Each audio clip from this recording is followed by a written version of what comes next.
Votre bulletin d'information communale. BIC. mbokk internet yi maa ngi leen di siyaare di leen bëggee di leen jox seen wàccuwaay tey dañoo ñëw fii ci Zac Mbao seet si jàmbaar ku nga xam ni doomu Sénégal la di doomu banlieue bi te lu mu am banlieue bi moo gënal moo tax mu jël lu mel nii di salle bu mag bi di def sport taxawal ko di jàmbaar li olof naan tukki fulla la waaye ñibbisi fulla la ba tax na bi mu ñibbisee xalaatul dara mu xalaat benn salle de sport bu mag bu nga xam ni mën naa ne àddina ñëpp a koy bàyyi xel te yàlla na gën a jëm kanam looloo ñu fi indi tey mu doon sunu teewaay ba tax na tey ñi ngi sant ñëpp di gërëm ñëpp ndax suba ba tey nit ñaa ngi fi tey moom la ñu seet si woon war koo dalal muy Abdoulaye Ndiaye di jàmbaar ju nga xam ni mën na ni ba muy am 17 ans 18 ans la génn Sénégal dem ñafe ji live am ba yàlla may koy teraangaam tey mu ñëw ubbi entreprise bu mel nii kon tey kooku la ñu dalal di ko siyaare di ko bége Laye Ndiaye ñi ngi lay nuyu. petit frère maa ngi lay ziar. lan moo waral tey lii. waaw li moom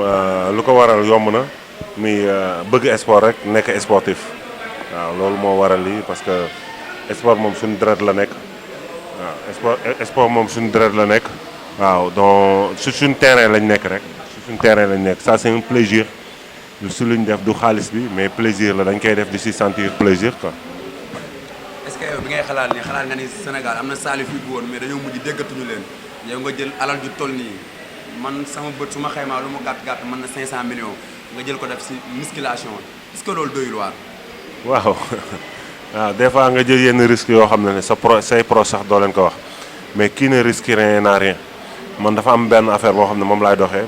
te dama koy faral di wax di koy conseil samay booy di koy conseil ay nit mooy si dee yow lu la war sa diggante ak sa borom yaa ngi koy def si dee yow respecté nga say waajur looloo war ak ñoom yaa ngi koy def liggéeyu waroo si ragal nga siy gagné nga siy perte waroo si ragal waaw donc li nga wax dëgg la. donc on a benn budget bu colossal lañ ci def mais su yàlla xam na bu ñu koy def c'est ak plaisir lañ ko defee waaw donc am na ay risques qui ne risque rien n'a rien et on espère que aussi luñ ci yaakaar dinañ ko ci am mais plaisir moo ñu ci gën a pousse ñu def ko c'est pas facile nag comme ni nga ko waxee c'est des risques mais Dieu est grand. loo gis nga ubbi saal bi nga ubbi sa xalaatu bopp la wala daa am ci saal yoo xool mu jaral la nga ubbi ko wala sa xalaatu bopp la. waaw non man dama doon jóge fii dama doon jóge voyage jóge fii di taal sa moto di dem ba Liberté 6 si salle Grand Le Bourreau ma koy nuyu au passage grand bu cool waaw dama doon jóge fii di dem ba foofu donc ma gis ni salle salle manqué na fi carrément donc yàlla loolu moo ma poussé pour tijji salle donc je cherchais ma doon xool fan laa ko def ba yàlla diri ma ba fii ma def ko fii def naa ko fi sax te yàlla xam na ni xaw ma noonu sax am na ay salle yu ko wër waaw donc loolu moo ma poussé pour def lu extraordinaire ci sport bi te incha allah si kàttanu suñu borom ñaanuñu yàlla yem fi ñu ngi imaginer lu nekk ñu ngi mën liggéey rek la ñu duñu def lu bon xamuñu lu bon donc liggéey rek la ñu gëm waaw liggéey rek la ñu gëm donte que gars yi dañuy wax ni xaalis kenn du ko liggéey dañ koy lijjanti mais man dama bokk si ñoo xam ne damay gëmloo jeunes yi nii xaalis dañ koy liggéey. waaw dañ koy liggéey donc tey lan moo ma poussé ba ma def ko mooy amour la et puis tamit ni ma fi doon jógee di dem fu sori di koy def ma bëgg a def ci sport lu extraordinaire c'est ça qui m'a poussé à faire ça. est-ce que yor salle bi dina yomb ndax salle bi dafa xaw a bëri yi la wër daa xaw a bëri est-ce que yor fi salle dina yomb. waaw xam nga affaire yi moom sport moom comme ni may wax rek sport moom ci nit la bokk. parce que fii kilifa yu nekk lañ fi gis fii da ngay gis nit day entraîné ba pare dem ñi ne la mbàkke la nit day entraîné ba dem ñi ne la sëtu Baay Ñas la donc lu nekk lañ fi gis nit day entraîné ba dem ñu ne la kii mooy kii wala nga xëy gis ko ci télé bi mu naan moom mooy diw kon ça veut dire que sport fu mu toll nii bu njëkk ba dañ ko jàppe woon ni salle musculation loo yëkkati weñ du genre affaire yooyu mais salle da ngay gis ni mun nga fi def plus de 1 an weñ sax doo ko laal donc et puis tamit yàlla jàppale ñu suturaal ñu xam nga ñu am ay kër yu baax macha allah et puis comme li nga wax noonu saal yi ñu wër kenn ku nekk sa wërsëg rek ngay jël kenn ku nekk sa wërsëg ngay jël waaw parce que peuple bi bëgg nañ ko nit yi jël bëgg nañ ko waaw na kenn ku nekk job rek na kenn ku nekk job yàlla dina fay lu nekk ci xol yi. man bi ma duggee ci salle bi ma gis dañ fi investir damaa tiit dama ne kii xaalis bi mu jël def ko fii man damaa tiit man sama bopp. est-ce que xalaatoo loolu li nga investir est-ce que bis dina ñëw nga génn si. non ça c'est Laye Ndiaye man du ma defantu damay def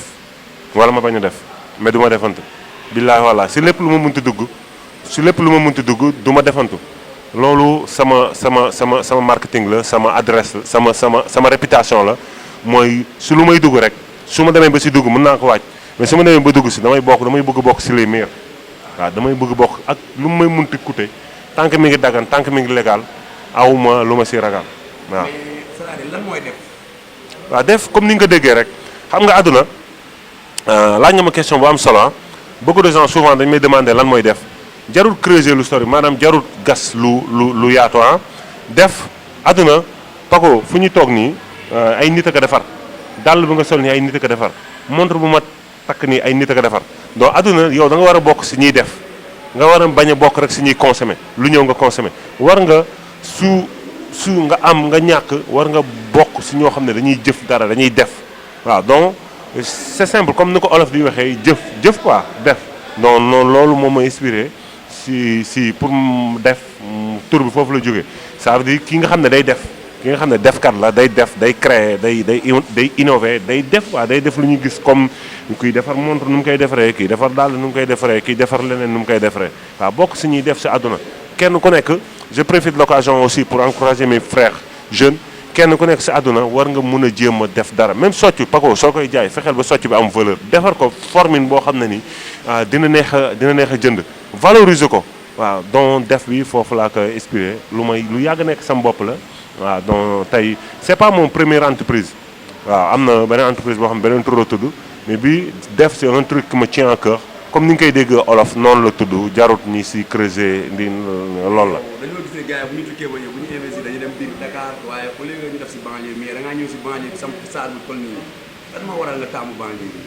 waaw xam nga man sama rêve mooy nit jóge fu nekk ñëw fii entraîné waaw xam nga je n'ai rien contre les Dakarois man je suis Dakarois mais si ñu Dakar on dit centre ville ba Dakar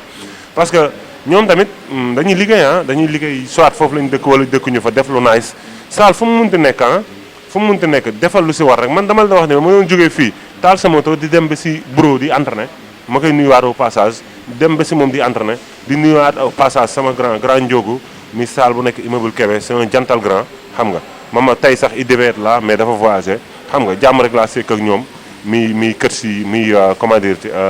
borom saal yi nekk ville mais ñoom wax dëgg yàlla da ngay dugg seen saal gis nu mu parfait gis lu ñu osé lu ñu def donc pourquoi pas man tam ma def ko fii si banlieue bi et puis ñoom mérito nañu ko waa banlieue bi mérite mieux que ça mais lii du dara banlieue bi mérito nañu xam nga mooy loolu quoi mérito nañu lu gën lii donc c'est ça qui m'a poussé à tey su ma amoon leneen aussi sentir ko fii laa koy defee que su ma ko sentiree Dakar aussi Dakar laa koy sentir mais pour le moment samay projet yëpp si banlieue bi laa ko sentir. kon daal xalaatoo boobu pour def dara Dakar. non su ma nee xalaatu bu ma dara fu ma ko sentir donc mais moment bi banlieue bi rek laa gis waaw devrait dire non mooy sama deret waaw mooy sama deret waaw.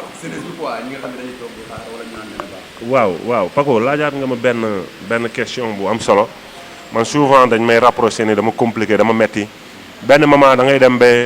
soo góorgóorluwut da ngay xaw a hypocrite maanaam da ngay wàññi sa jikko wàññi ni nga mel pour mën a ànd ak ñeneen ñi te gis nga àdduna nu muy rëy ñaar ñoo fi nekk mii lu bon ak lu baax lu bon des fois nag dañuy jël lu bon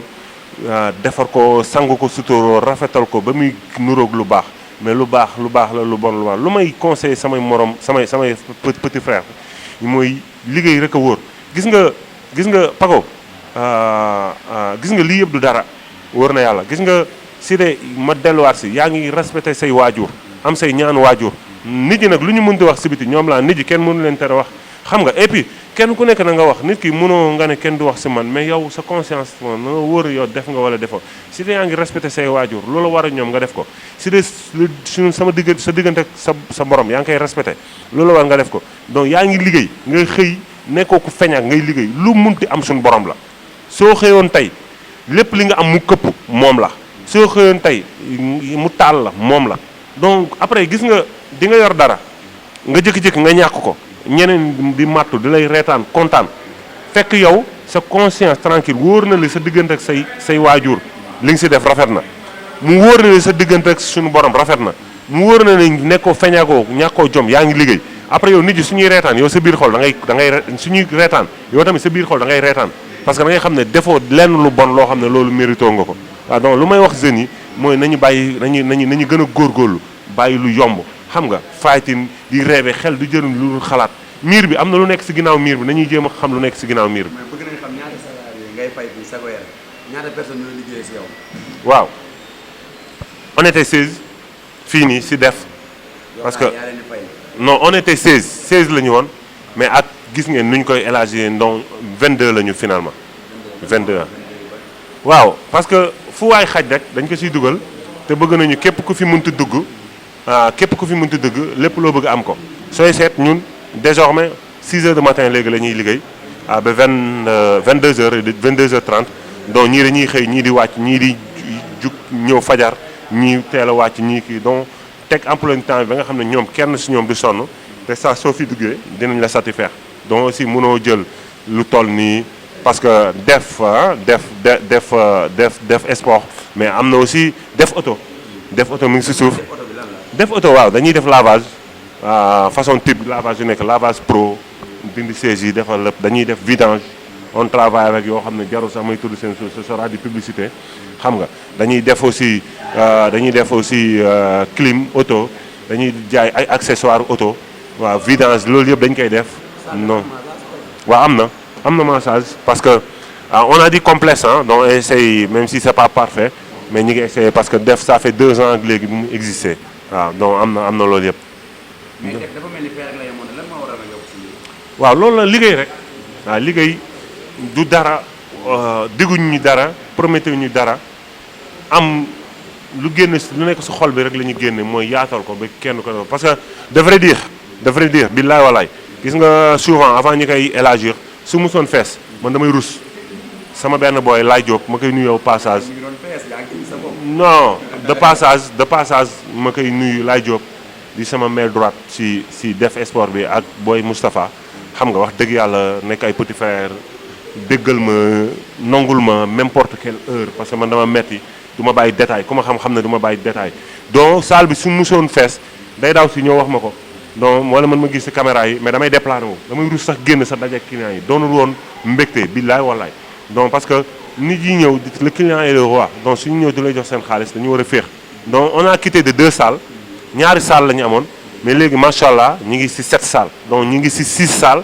ak benn saalu massage mi 7 salles donc tey am nañu accueil bi moom bokk ci lu muy cité am nañu salle de musculation donc am nañu salle de multifonction am nañu salle de boxe am nañu salle de cardio am nañu salle de gym am nañu salle de massage am nañu sax benn jàkk